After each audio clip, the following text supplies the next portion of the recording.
Pemasangan baliho calon legislatif maupun DPD saat ini mulai bertebaran di sejumlah ruas jalan dalam kota Melabu. Panwaslih Aceh Barat mengatakan jika tidak mengarahkan ke bentuk kampanye, dinilai masih belum ada pelanggaran yang dilakukan.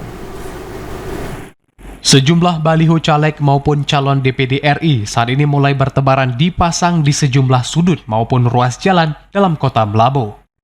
Pemasangan baliho ataupun spanduk tersebut merupakan bentuk sosialisasi para caleg untuk memperkenalkan diri kepada masyarakat di daerah setempat.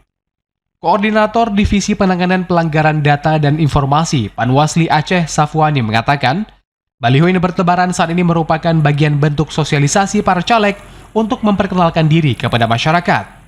Namun jika mengarahkan ke kampanye, maka itu akan terjadi pelanggaran karena saat ini belum memasuki tahapan kampanye.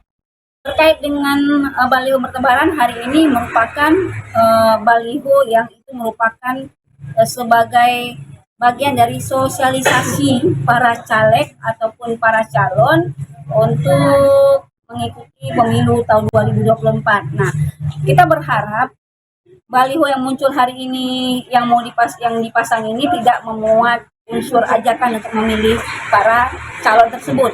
Nah, kalau ada yang baliho alat peraganya melebihi dari sosialisasi, yaitu sudah mendekati mengarah kepada kampanye, ini untuk kita lakukan penertiban terkait dengan baliho-baliho sudah dipasang tersebut. Pihaknya berharap tidak ada para caleg yang memasang baliho ataupun alat peraga lainnya yang bentuk kampanye seperti mengajak masyarakat untuk memilih dirinya. Jika hal itu ditemukan, maka pihak Panwasli akan mengambil tindakan dengan bekerja sama dengan Satuan Polisi Pamong Praja. Dari Melabuh, Aceh Barat, Azhar TV Aceh melaporkan.